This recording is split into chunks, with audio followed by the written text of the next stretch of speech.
You know, sometimes the biggest, most world-changing breakthroughs in science, they don't show up with a huge bang. Nope, they come in a quiet, super formal announcement. And today, that's exactly what we're going to do.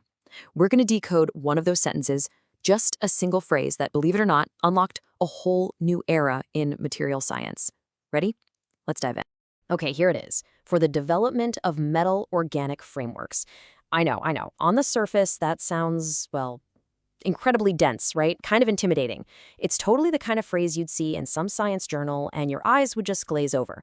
But trust me, locked inside these few words is an idea so revolutionary, it's opened up a brand new frontier for how we build, well, everything.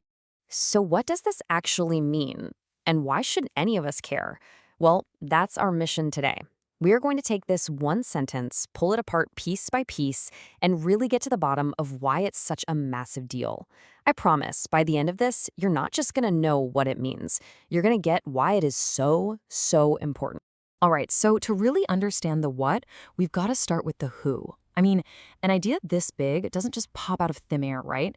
It's the result of years, decades actually, of hard work by some seriously brilliant and persistent people. First up, let's talk about Susumu Kitagawa. He's a chemist from Japan, and his early work was just wow. He showed that you could actually design these materials to be porous. Think of them like tiny microscopic sponges. And that one insight, it was a total game changer. Then you've got Richard Robson from Australia. This guy was key in figuring out how these frameworks could even be designed and built in the first place.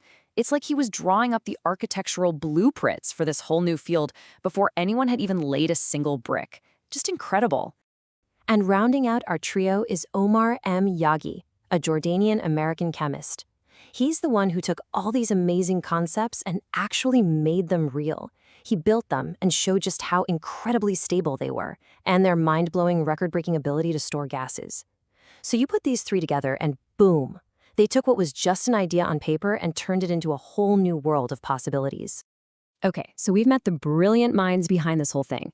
Now let's get down to it. What exactly are metal organic frameworks? There's that phrase again, the best way to tackle something that looks complicated is usually the simplest way. Just break it down, word by word. Let's do it. Okay, first word, metal. So imagine we're building with a molecular construction set, like Legos. The metal ions are like the corners of your structure, or the hubs in a network. They're the strong, central points where everything is going to connect. Next up, organic. All right, so if the metals are the corners, the organic parts are the linkers. Think of them as the long, straight beams or struts that connect those corners. They're what stretch between the metal pieces, and they're what define the shape and size of the whole thing. And that brings us to the last word, frameworks. And honestly, this is where the magic happens.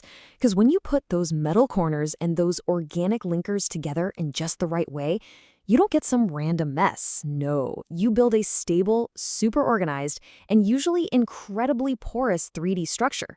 You build a framework. And when you think about it, the idea of a framework is something we all kind of get, right? It's a foundational structure. It's the steel skeleton of a skyscraper before they put the walls on, or the chassis of a car. It gives it shape, it makes it strong, and, this is key, it creates open space that has a purpose. So let's put it all together. It's this beautiful, simple process. You start with your metal components. You add your organic linkers to connect them, and what do you get? A brand new framework, a highly designed crystalline structure, but on a molecular level. You are literally, and I mean literally, building with molecules. Okay, let's look at that original phrase one more time. For the development of metal organic frameworks. Feels a little different now, doesn't it? It's not just a bunch of technical jargon anymore. It's a recipe for building something totally new, something the world had never ever seen before. And this really nails the shift in how we're seeing this. We went from, a complex scientific term, to aha, building a new class of materials from metal and organic parts. See, it's not just about finding something that was already there. It's about developing an entirely new way to build stuff from the molecule up. Okay, so we know what they are. We know who created them. But that leads us to the biggest question, the so what question. Why does this matter? What makes this more than just a neat chemistry trick? Well, the answer is kind of hidden in plain sight in the title given to their work. This is about so much more than just a single invention. And the clue, It's right there in the first word. Pioneers. That one word. It tells you everything you need to know about the scale of this thing. Think about it. A pioneer isn't just someone who makes an existing map a little better. No, a pioneer is the person who draws the map of a whole new continent for the very first time. And that's what being a pioneer in science is all about. You're not just exploring uncharted territory, you're creating the very foundation for everyone else to build on. You're opening up a whole new field of possibility. You've basically opened a door that nobody even knew existed. And now countless other scientists can walk through it to explore, to invent, and to solve problems we never thought we could solve. So here's the big takeaway. This wasn't just a discovery. It was the creation of a whole new way to build. It's not just one new material, it's a whole new platform. It's basically like someone invented Lego bricks, but for chemists. And here's the really wild part.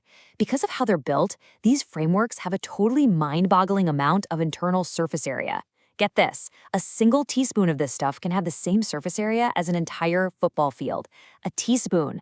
That makes them perfect little molecular cages for trapping stuff, like grabbing CO2 right out of a power plant's exhaust, or storing hydrogen for clean energy, or even delivering medicine directly to a single cancer cell. The possibilities are just insane. And that, right there, leaves us with the most exciting question of all. These pioneers, they've drawn the map. They've given us this incredible new toolkit. So the question isn't, can we build with it anymore? The question now is, with this power to capture pollution, to store clean fuel, to completely change medicine, what amazing things are we going to build now that this frontier is wide open?